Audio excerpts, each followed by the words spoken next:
आज हम एक ऐसी दुनिया में झांक रहे हैं जो अनदेखी है, थोड़ी रहस्यमयी है और इस्लामी नजरिए से देखें तो हमारे साथ ही मौजूद हैं। जिन और शैतान की दुनिया। जी हमारी ये पड़ताल डॉक्टर उमर अल अशकर की किताब जिन एंड डेविल्स पर आधारित है। हाँ, और ये किताब अपनी जानकारी के लिए पूरी तरह से कुरान और प्रामाणिक हदीस पर निर्भर करती है। और किताब का दावा तो ये है कि ये सिर्फ कहानियां नहीं है, नहीं, बिल्कुल नहीं। बल्कि सोचने समझने वाली मखलूकात हैं जो हमारे आसपास रहती हैं, हमारे घरों में, यहाँ तक कि हमारे साथ खाती पीती भी हैं। हाँ, ये बात थोड़ी चौंकाने वाली लगती है। तो ये सोचना अजीब है कि हम अरबों डॉलर लगाकर दूर ग्रहों पर जीवन खोज रहे हैं, जबकि ये स्रोत बताते हैं कि अनदेखी मखलूकात हमारे साथ ही हैं। बिल्कुल। और देखिए, इनके बारे में सीधे जानकारी पाना आसान नहीं है। क्यों? क्योंकि इंसानों का जिन्नों से सीधा राब्ता वो कम ही होता है, और शैतान तो खैर धोखेबाज माने ही जाते हैं। अच्छा। इसीलिए जैसा आपने शुरू में कहा, कुरान और सही हदीस ही जानकारी का सबसे पुख्ता जरिया बनते हैं इस किताब के लिए। तो चलिए फिर उठाते हैं पर्दा इस अनदेखी दुनिया से। किताब के मुताबिक ये जिन आखिर हैं कौन? क्या ये बस पुरानी कहानियां हैं? नहीं, किताब इन्हें महज दार्शनिक कल्पना या कीटाणु वगैरह नहीं मानती। तो फिर क्या? इन्हें एक तीसरी किस्म की बुद्धिमान, सोचने समझने वाली मखलूकात बताया गया है, और वो अपने कर्मों के लिए जिम्मेदार है, बिल्कुल इंसानों की तरह। अच्छा।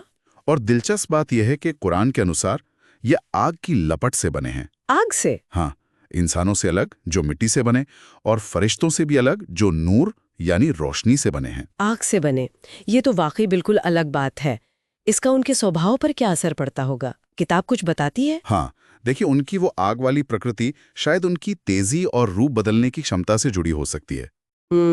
और वो हमारी तरह खाते पीते भी हैं। एक हदीस में जिक्र आता है कि अगर कोई बाएं हाथ से खाता या पीता है तो शैतान उसके साथ शरीक हो जाता है। अरे! जी, इसीलिए कहा गया है कि अल्लाह का नाम लेकर खाना शुरू करना चाहिए, इससे शैतान दूर रहता है। और खाने की बात पर एक और बड़ी अजीब सी बात किताब बताती है जी, कि जिन्नों का खाना हमारे फेंके हुए हड्डियों पर बचा हुआ गोश्त होता है। हाँ, ये जिक्र है। और जानवरों का गोबर उनके जानवरों का चारा बनता है। जी हाँ, ये दिखाता है कि उनकी दुनिया हमारी दुनिया से कितनी जुड़ी हुई है, भले ही वो अनदेखी हो। सही कहा।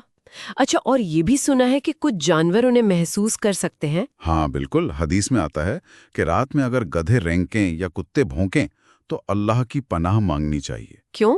क्योंकि वो कुछ ऐसा देख रहे होते हैं जो हम इंसान नहीं देख सकते। अच्छा, तो वो जो पुरानी कहावतें हैं कि जानवर कुछ महसूस कर लेते हैं, उनमें इस नजरिए से कुछ सच्चाई हो सकती है शायद। हाँ, मुमकिन है, बिल्कुल मुमकिन है। और उनकी ताकत, उनकी क्षमताओं के बारे में क्या जिक्र है? देखिए, क्षमताओं की बात करें तो किताब जिक्र करती है कि जिन रूप बदल सकते हैं। रूप बदल सकते हैं? कैसा रूप? इंसान का या जानवर का। खासकर काले कुत्ते या काली बिल्ली का जिक्र बार बार आता है। बाप रे। और उनकी रफ्तार वो बहुत तेज होती है। अब आते हैं इब्लीस यानी शैतान पर। किताब के मुताबिक वो कौन है? जिन है या कुछ और उसका मकसद क्या है? किताब बताती है कि इब्लीस असल में जिन्नों में से ही एक था। अच्छा, वो भी जिन था? जी, और उसका खास मकसद वो है इंसानों को बहकाना, गुमराह करना। लेकिन क्यों? इतनी दुश्मनी क्यों? उसकी दुश्मनी की जड़ यह है कि वो मानता है कि आदम अलैहिस्सलाम यानी पहले इंसान की वजह से उसे जन्नत से निकाला गया। तो वो बदला लेना चाहता है। वो इसके लिए धोखेबाजी, लालच पैदा करना और बुरी चीजों को अच्छा बनाकर दिखाने जैसे कई तरीके अपनाता है। तो ये सिर्फ डराना धमकाना नहीं है, बल्कि ज्यादातर धोखा और लालच का खेल है। क्या उसका असर सब पर होता है? कोई भी बहक सकता है? नहीं, किताब ये साफ करती है कि जो लोग अल्लाह के प्रति समर्पित हैं, मतलब पक्के ईमान वाले हैं, उन पर शैतान का जोर नहीं चलता। अच्छा, ये अहम बात है। हाँ, वो इंसानों के गुनाहों के जरिए ही उन पर हावी होने का रास्ता पाता है। लेकिन एक बहुत दिलचस्प हदीस ये भी है कि पैगंबर मोहम्मद सल्लल्लाहु अलैहि वसल्लम के साथ जो शैतान था, हाँ, वो या तो मुसलमान हो गया था या फिर उनके काबू में आ गया था। ये बात तो बहुत कम सुनने को मिलती है, हैरत अंगेज। ये खैर, शैतान के बहकाने के तरीकों की बात हुई, लेकिन एक और चीज है जो अक्सर डर पैदा करती है। वो है इंसानी जिस्म पर कब्जे की कहानियां। क्या इन स्रोतों में, मतलब किताब में, इसका भी जिक्र है? हाँ बिल्कुल है। किताब इसकी पुष्टि करती है और इसे महज वहम नहीं मानती। सच में? कुरान की एक आयत का हवाला दिया गया है जो सूद खाने वालों की हालत की तुलना उससे करती है जिसे शैतान ने छूकर बावला कर दिया हो। अच्छा। और एक हदीस में तो यहाँ तक कहा गया है कि शैतान इंसान के जिस्म में खून की तरह दौड़ता है। अरे बाप रे। जी, और इमाम अहमद इब्न हंबल जैसे बड़े इस्लामी विद्वानों ने भी इसे माना है। और ये कब्जा होता क्यों है, कोई वजह? वजहें कई हो सकती हैं। कभी हवस, नफरत या बदला होता है, तो कभी कभी बस जिन्नों की शरारत या खेल। अच्छा। और ये जो आत्माओं को बुलाने का दावा करते हैं लोग, सियांस वगैरह, उनका क्या? किताब क्या कहती है इस बारे में? किताब इन्हें सिरे से खारिज करती है, साफ तौर पर शैतानों का धोखा बताती है। धोखा मतलब? मतलब ये कि ये जिन या शैतान ही होते हैं जो मरे हुए लोगों का भेष धर कर आ जाते हैं और बात करते हैं। लेखक डॉक्टर अशकर अपना तजुर्बा भी बताते हैं कि कैसे उन्होंने ऐसे दावों को झूठ और फरेब पाया।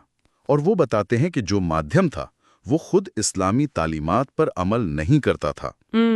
एक और अहम बात यह है कि जिन गैब नहीं जानते, मतलब भविष्य या अनदेखी बातें, वो नहीं जान सकते। नहीं, सिवाय उन अधूरी बातों के जो वो पहले फरिश्तों की बातचीत से चुपके से सुन लेते थे और फिर उनमें 100 झूठ मिलाकर ज्योतिषियों या काहिनों तक पहुंचाते थे। समझ गया। तो कुल मिलाकर इन इस्लामी स्रोतों के हिसाब से जिन एक हकीकत है, अनदेखी मगर मौजूद। बिल्कुल। और शैतान एक असली दुश्मन है जो धोखे से वार करता है। सही कहा। और सबसे अहम बात जो इन स्रोतों से निकलकर आती है वो है बचाव का रास्ता। हाँ, ये जरूरी है। बचाव कैसे हो? देखिए, शैतान के असर से बचने के लिए अल्लाह को याद करना, जिसे जिक्र कहते हैं, वो बहुत अहम है। जिक्र? हाँ, कुरान पढ़ना, खासकर सोने से पहले आयत अल कुर्सी। आयत अल कुर्सी, हाँ सुना इसके बारे में। जी, ये हिफाजत के लिए बहुत मजबूत मानी जाती है। फिर घर में आते जाते और खाते वक्त अल्लाह का नाम लेना और रात को दरवाजे बंद करना, ये सब तरीके बताए गए हैं। ये तो रोजमर्रा की जिंदगी में अमल करने वाली बातें हैं। बिल्कुल। और आखिर में एक सवाल जो सोचने पर मजबूर करता है। किताब शैतान की मौजूदगी के पीछे अल्लाह की हिकमत, मतलब उसकी गहरी समझ या योजना पर भी बात करती है। जी, ये एक गहरा नुक्ता है। तर्क ये दिया गया है कि ये शायद ईमान वालों की आजमाइश के लिए है। हाँ, या अल्लाह के कुछ सिफात जैसे माफ करना, ताकत दिखाना, सब्र, इनको जाहिर करने के लिए है। और ईमान की अहमियत बताने के लिए भी। जी।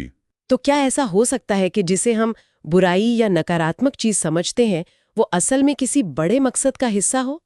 ये सोचने वाली बात है। हाँ बिल्कुल, ये एक ऐसा सवाल है जिस पर गौर करना चाहिए।